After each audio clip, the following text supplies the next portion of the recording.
Hello दोस्तों, welcome to गए गुजरे चैनल। आज हम आपको एक ऐसा वीडियो दिखाने जा रहे हैं जो असल में लोगों के साथ हुआ है। कि कहानी नहीं है, ये लोगों की आप बीती है। ये उन सभी लोगों पे गुजरी है जो इंडिया से मालदीव्स मेडुफुशी आइलैंड को जाते हैं। ये वीडियो को पूरा अंत तक देखिए, क्योंकि इसमें हम ऐसी ऐसी बात बताएंगे जो आपको यूट्यूब पे कोई भी व्लॉगर, यूट्यूबर या आपका ट्रैवल एजेंट भी नहीं बताएगा। ये वीडियो हम सिर्फ और सिर्फ मालदीव्स में हिंदुस्तानियों पे होने वाले भेदभाव और खास करके मेडुफुशी आइलैंड की सच्चाई बताने के लिए बनाया है। मालदीव्स के बाकी के आइलैंड्स पे भी कुछ न कुछ भेदभाव और रेसिज्म भारतीयों के साथ होते रहता है। यहाँ तक कि एयरपोर्ट पे भी वहाँ के लोग एक समुदाय विशेष के लोगों को और बांग्लादेशी मजदूरों को ज्यादा महत्व देते हैं, जबकि इनकी 60% इनकम भारतीयों से होती है। तो चलो शुरू करते हैं मालदीव्स का सफर। हमारे कुछ दोस्त दिल्ली से मालदीव्स की टूर एक ट्रैवल एजेंट से करवाते हैं। हमने भी सोचा कि चलो हम भी वही करवाते हैं, तो हमने भी ट्रैवल एजेंट के पास से मुंबई टू मालदीव्स का एक पैकेज लिया। और हमारे कुछ और दोस्तों ने बैंगलोर से माले माले यानी माले वहाँ का एक शहर है मालदीव्स का, जो एयरपोर्ट है वो माले सिटी में है। तो बैंगलोर से माले का उन्होंने फ्लाइट खरीदी और पैकेज लिया। लेकिन हम दोनों ने दिल्ली से एक ट्रैवल एजेंट के थ्रू ये टूर पैकेज लिया। अभी टूर वाले आपको अलग अलग आइलैंड, जिसमें प्राइवेट आइलैंड होता है, पब्लिक आइलैंड होता है, उस बारे में बताएंगे। लेकिन फिर आपको वो लोग प्राइवेट आइलैंड्स के बारे में ही बताएंगे जिसमें उनका प्रॉफिट ज्यादा हो, उनको ज्यादा पैसा मिलता हो, क्योंकि आखिर में वो लोग भी मुनाफा कमाना चाहते हैं। और ये टूर्स वाले अपने ही भारतीय हिंदुस्तानी लोग होते हैं, उन्हें सब पता होता है, लेकिन ये आपको टूर्स उस हिसाब से बताते हैं। अभी हमने जो पैकेज लिया था वो 4 दिन और 3 रात यानी 4 days 3 nights का एक पैकेज था, जो ऑल इंक्लूसिव था। यानी इसमें ब्रेकफास्ट, लंच और डिनर तीनों थे इंक्लूडेड। अभी इसमें टूर कंपनी वाले क्या करेंगे, टूर कंपनी वाले आपसे पहले तो टोकन ले लेंगे जो नॉन रिफंडेबल होता है। ठीक है, मतलब अगर आपका प्लान को चेंज हो गया, आपको पता चला कि ये तो ऐसा ऐसा है और आपने प्लान चेंज किया, तो आपने जो 20 या 40 हजार पहले भरे एज ए टोकन, वो तो गए। चलो, टोकन ले लेने के बाद आपको लोग बोलेंगे ठीक है, अभी आप फ्लाइट की टिकट या तो आप बुक कराओ या तो हमसे करवाओ। ठीक है, फ्लाइट की बुक आपने करवा दी।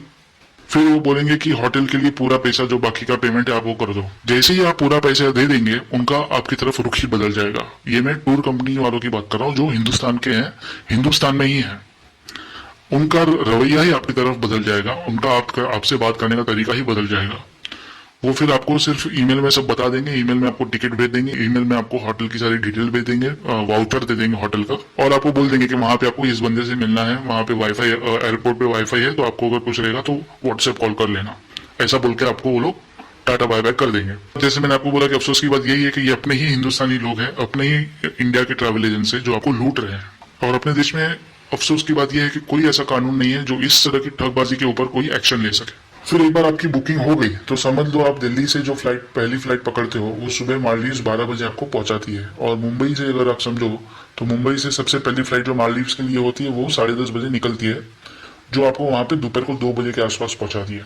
ठीक है, जैसे ही आप मालदीव उतरते हैं मेडुफुशी आइलैंड के लिए, वहां का मेडुफुशी आइलैंड रिजॉर्ट का अपना एक लॉन्ज है, छोटा सा, एयरपोर्ट पे ही, जहाँ पे आपको बाहर अपना सामान रखने को कहा जाता है और अंदर वेट करने को कहा जाता है। अब जब तक आपकी फ्लाइट, कोई भी फ्लाइट हो जो इंडिया से जा रही है, वो वहां पे जब तक पहुंचती है तब तक आपका आधा दिन ऑलरेडी निकल चुका होता है। ब्रेकफास्ट तो भूल जाओ, आपका लंच टाइम वहां पे हो जाता है जब तक आप मालदीव्स पहुंचते हैं। लेकिन इस लॉन्च में आपको सिर्फ कॉफी और पानी दिया जाता है। इसका मतलब आपका पूरा एक दिन का लंच भी गया, आपके पैकेज का जो लंच और ब्रेकफास्ट है वो पूरा गया। दोस्तों, अब हम आपको जो बताने जा रहे हैं वो आपको कोई भी नहीं बताएगा, इसलिए इस बात को भी ध्यान से सुनना, आगे वाली बात को। यूट्यूब पे पहली बार हम इस चीज का खुलासा कर रहे हैं, ये आपको ना ही कोई व्लॉगर ना ही कोई यूट्यूबर बताएगा। मेडुफुशी आइलैंड के बारे में इतने सारे वीडियोस हैं, लेकिन किसी ने भी इस बात का जिक्र कोई भी वीडियो में नहीं किया है। तो ध्यान से सुनिए, अगर आप मेडुफुशी आइलैंड जा रहे हैं तो मालदीव्स एयरपोर्ट यानी कि माले सिटी में जो मालदीव्स एयरपोर्ट है, वहां से मेडुफुशी आइलैंड पहुंचने के लिए आपको 2.5 घंटे की स्पीड बोट की यात्रा करनी होती है। जी हाँ, 2.5 घंटे की स्पीड बोट की यात्रा आपको करनी पड़ती है माले सिटी से।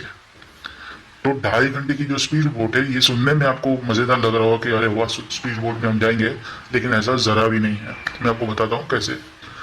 अब जैसे हम सब वहाँ 12 बजे और कुछ लोग 2 बजे पहुंच गए दोपहर के मालदीवियन टाइम के हिसाब से, तो हमको कहा गया कि स्पीड बोट दिन में सिर्फ 2 बार आती है। एक सुबह वहां से छोड़ने के लिए आती है और दूसरी शाम को 5 बजे एयरपोर्ट से आपको लेने के लिए आती है, जो शाम को 5 बजे आती है। मतलब हमें शाम के 5 बजे तक वहां पे उस लॉन्च में वेट करना था, और लंच का इंतजाम भी खुद के पैसों से ही करना था। दोस्तों, वहां के एयरपोर्ट पे काफी आउटलेट्स भी है खाने के, लेकिन आपको सिर्फ डॉलर्स और मालदीवियन रुपये में ही खाना खरीदना होगा। तो ये आप चीज याद रखें। उस दिन का जो पहला दिन का जो लंच है वो फिर आपको आपके हिसाब से ही करना होगा। हम रुके रहे, पर स्पीड बोट ही नहीं आई। 5 बज गए, 5:30 बज गए, और फिर उतने में ही उन्होंने लॉन्च के अंदर का एसी भी बंद कर दिया, और हमको कहा कि एसी अचानक खराब हो गया, इसलिए हमने बंद कर दिया। जबकि ऐसी बात नहीं थी, एसी बरोबर चल रहा था, लेकिन हमको बंद करना था। फिर हमारे चीखने चिल्लाने पर, क्योंकि हम अकेले नहीं थे, काफी सारे लोग थे जो इंडिया से आए थे और सब वहीं पे रुके थे। कम से कम 22-25 लोग थे। तो हम 22-25 लोग सब चीखने चिल्लाने लगे वहां पे। हमने बोला, भाई कभी आएगी आपकी बोट? तब जाके स्पीड बोट आखिर में शाम के 7 बजे आई। अब हम और हमारी फैमिली के सारे लोग, खास करके औरतें और बच्चे, एकदम थक गए थे। तब पता चला कि अभी और 2.5 घंटे का लंबा सफर बाकी है, जो वो स्पीड बोट से करना है। जब हमने इन लोगों को पूछा कि आपको जब फ्लाइट्स के टाइमिंग के बारे में पता ही है कि इंडिया से फ्लाइट इतने बजे आती है, तो आपको उस हिसाब से बोट रखनी चाहिए ना, या कम से कम मेदोफुशी रिजॉर्ट वाले जो है, मेदोफुशी आइलैंड के रिजॉर्ट वाले जो है, उनको कम से कम एयरपोर्ट पर लंच की कुछ तो सुविधा रखनी चाहिए। लॉन्च वाले एकदम चुप थे। वो बोले कि सर, ये स्पीड बोट भी एक्चुअली मेदोफुशी आइलैंड रिजॉर्ट की नहीं है, ये किसी थर्ड पार्टी की है जो चलती है। फिर 7 बजे जाके हमारी बोट आई और हम वहां से निकले। उस स्पीड बोट के अंदर ना ही कोई मेडिकल फैसिलिटी है, सिर्फ आपको एक पानी की बोतल दी जाती है और एक प्लास्टिक की थैली दे देते हैं अगर आपको उल्टी हुई तो। बच्चे और कुछ औरतों की हालत तो इतनी खराब हो गई थी वहां पे, उनको वॉमिटिंग के साथ चक्कर भी आने लगे। लेकिन अब हम क्या करें, वो स्पीड बोट को तो रुका नहीं सकते आधे रास्ते में। रात के अंधेरे में समुद्र के बीच में, आप सोचिए, हम स्पीड बोट से जा रहे हैं, पूरा सन्नाटा, पूरी तरह अंधेरा है सब जगह, और स्पीड बोट जा रही है। और उसमें उस दरमियान बीच में कुछ लोगों को चक्कर आ रहा है, कुछ लोगों को उल्टियां हो रही है, उनको थैली दे दी जा रही है। तो समुद्र के बीच में किसको कहे और क्या कहे। अब हम बस चुपचाप ये बोट का सफर कब खत्म होगा उसकी राह देख रहे थे, और कब हम होटल पहुंचे और कब हम आराम करें उसका इंतजार कर रहे थे। और ऐसा भी नहीं है कि ये बोट डायरेक्टली हिमालय सिटी से मेदोफुशी जाएगी दोस्तों। जैसे किसी गांव में होता है ना, जैसे शेयरिंग वाली बोट चलती है, मुसाफिरों को बीच में ड्रॉप करते करते जाती है बोट, वैसे ही ये बोट भी 2-3 स्टॉप रुक रुक के फाइनली आपको मेदोफुशी आइलैंड उतारेगी। मतलब बीच में मेदोफुशी गांव आएगा, उससे पहले कोई लोकल आइलैंड आएगा, उसमें कुछ लोगों को उतारेगी, फिर ये आपको एंड में मेदोफुशी उतारेगी। सो हम सब रात को 9:45 बजे मेदोफुशी पहुंचे। वहां जाकर हमारा स्वागत हुआ और हमसे कहा गया कि जल्दी डिनर कर लो, क्योंकि 10 बजे किचन बंद हो जाता है। तो हमको वो सब जल्दबाजी में डिनर करवाया गया। इस तरह से हमारा पहला दिन खत्म हुआ, जिसमें सिर्फ रात का डिनर नसीब हुआ, और वो भी डिनर में कुछ बचा कुचा खाना ही मिला। अब अगले दिन हमारा ब्रेकफास्ट से शुरू हुआ, जो अच्छा था। खाने का क्वालिटी वहां पे बहुत अच्छा है। अब हम एक दिन बीच विला में ठहरे थे, और दूसरे दिन हमें जाना था वाटर विला में। बीच विला बहुत अच्छा है वहां का दोस्तों, उसमें कोई दिक्कत नहीं है। लेकिन जो वाटर विला है, जब हम वाटर विला में गए तो वाटर विला में सबसे पहले तो एक छोटा सा एसी, खाली 1 टन का एसी है, जबकि वाटर विला बहुत बड़ा है। और वाटर विला का जो रूम है उसमें एसी सही से काम भी नहीं कर रहा है। और ये सिर्फ हमारे वाटर विला की बात नहीं थी, वहां के जितने भी वाटर विला है वहां पे सब में यही हालत थी। वहां का एसी सही से नहीं चल रहा था। पंखा वहां का जो है वो सिर्फ शो के लिए है, जो है वो आपका थोड़ा बहुत एसी थोड़ा ठंडी करेगा, और वो जो बीच की जो हवा है वो है, बस वही है आपके लिए। और इसी वाटर विला के लिए आपसे ये लोग 12 से 15 हजार पर नाइट लेते हैं। अभी मेदोफुशी आइलैंड और नज़ारे तो एकदम ही बेमिसाल है दोस्तों, उसमें कोई शक नहीं है। लेकिन वहाँ के जो वेटर है, वहाँ के जो शेफ हैं, 80 से 90% शेफ या वेटर जो है वो इंडियन से घृणा करते हैं, हिंदुस्तानियों से थोड़ी घृणा करते हैं।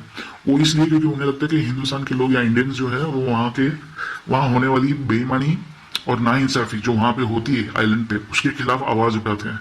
इसलिए उनको इंडियंस नहीं पसंद है। जो फॉरेनर्स है उनके साथ तो वहाँ पे कुछ होता ही नहीं है नाइंसाफी जैसा। तो क्योंकि इन लोगों को ऐसा लगता है, वहाँ के जो लोग हैं, मालदीवियंस या जो भी है, उनको ऐसा लगता है कि इंडियंस जो है वहाँ पे टिप नहीं देते, जबकि दूसरे लोग जो है वहाँ पे यूरोज और डॉलर्स में उन्हें टिप देते हैं। जबकि ऐसा नहीं है।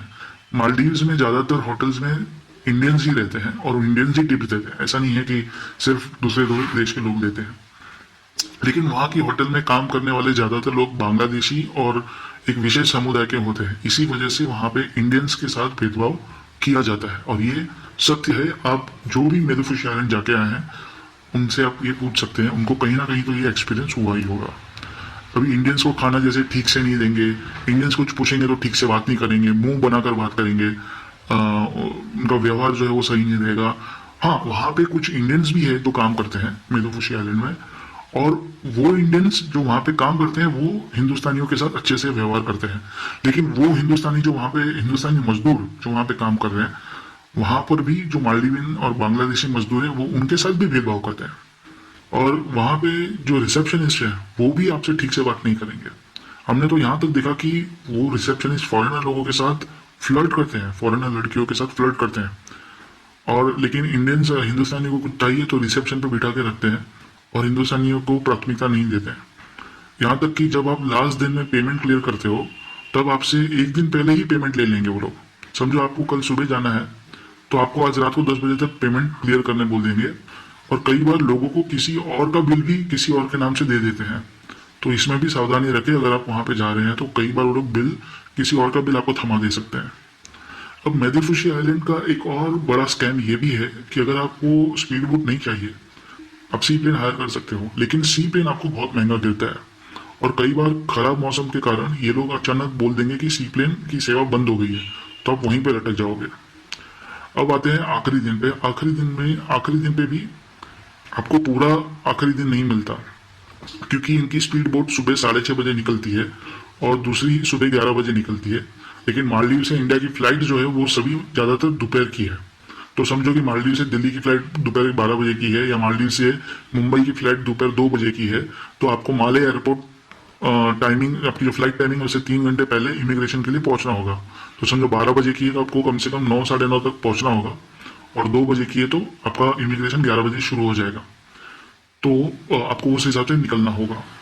तो उस हिसाब से ये लोग आपको होटल से सुबह सुबह 6:30 बजे ही भगा देते हैं। तो फिर आपके पैकेज में से आपका लास्ट दिन का जो लंच है वो भी गया, और सुबह का ब्रेकफास्ट भी गया, क्योंकि ब्रेकफास्ट के नाम पे ये लोग आपको रेगुलर ब्रेकफास्ट नहीं करवाएंगे, जो बुफे होता है वो नहीं करवाएंगे। आपको सिर्फ कुछ ब्रेड बटर बन्स और केक थोड़ा सा और टी कॉफी देके टाटा बाय बाय बोल देंगे। इसका मतलब आपके 4 नाइट 3 डेज में से फर्स्ट डे आपका पूरा वेस्ट गया, क्योंकि आप रात को पहुंचते हो और आपको सिर्फ डिनर मिलता है उस दिन। और फिर लास्ट डे भी आपका पूरा वेस्ट गया, क्योंकि आपको सिर्फ ब्रेकफास्ट के नाम पे ब्रेड बटर चिपका दिया जाता है। सो आपका पूरा एक दिन का ब्रेकफास्ट लंच और डिनर टेक्निकली देखने जाएंगे तो वेस्ट हो गया। लेकिन टूर कंपनी आपसे पैसे पूरा ले लेती है, ये याद रखना। तो याद रखो दोस्तों, आप जब रिटर्न आ रहे हो तो ये भी आपको एक याद रखना है कि आपको फिर से 2.5 घंटे की स्पीड बोट की जर्नी में आना है, और फ्लाइट के टाइम से 3 घंटे पहले आना है। उस हिसाब से इनको 6:30 बजे की बोट इन्होंने इसी हिसाब से रखी है, ताकि आपको 9 साढ़े 9 तक वहां पे पहुंचा दिया जाए। दोस्तों, मालदीव्स के नज़ारे और वहाँ के समुद्र बहुत मस्त है, उसमें कोई शक नहीं। लेकिन वैसे ही नज़ारे आपको भारत के अंडमान निकोबार और लक्षद्वीप आइलैंड में भी मिलते हैं, और उससे आधी कीमत पे आपका वहाँ पे पैकेज हो जाता है टूर का। तो जब हमें हमारे ही हिंदुस्तान में ऐसे नज़ारे मिलते हैं तो क्यों कोई ऐसे देश को बढ़ावा दे जो हमसे ही पैसे लेके हमारे ही लोगों के साथ भेदभाव करता हो। उससे अच्छा अगर हर भारतीय भारत में ही टूर करे और वही समुद्र अपने देश में भी है, उल्टा मालदीव से भी अच्छे नज़ारे आपको अंडमान और लक्षद्वीप में मिल जाएंगे। तो ये थी मालदीव और मालदीव की मेडोफिश आइलैंड की सच्चाई। ये सच्चाई है जो टूर कंपनी वाले कभी आपको नहीं बताएंगे, और उनको टूर कंपनी वाले को पता भी है कि ये सच्चाई है, लेकिन वो आपसे बताते नहीं, क्योंकि अगर वो ऐसा करेंगे तो उनकी भी दुकान कैसे चलेगी ना। इसीलिए इस वीडियो से हम सिर्फ और सिर्फ ये जो भेदभाव वहाँ पे हिंदुस्तानियों के साथ होता है उसको बताना चाहते हैं। मालदीव्स के लोग या मालदीव्स की बुराई करने की हमारी कोई मंशा नहीं है। इस वीडियो में हम सिर्फ उस भेदभाव के बारे में बताना चाहते थे। ये वीडियो देखने के लिए धन्यवाद, और अगर आपके या आपके परिवार वालों के साथ भी ऐसा कुछ हुआ हो मेडोफिशी आइलैंड में या मालदीव्स में तो कमेंट में जरूर बताएं, और ये वीडियो कैसा लगा वो भी हमें जरूर बताएं कमेंट में लिख के। और इस वीडियो को ज़्यादा से ज़्यादा शेयर करें ताकि हर हिंदुस्तानी मालदीव जाने से पहले सोचे। धन्यवाद। जय हिंद।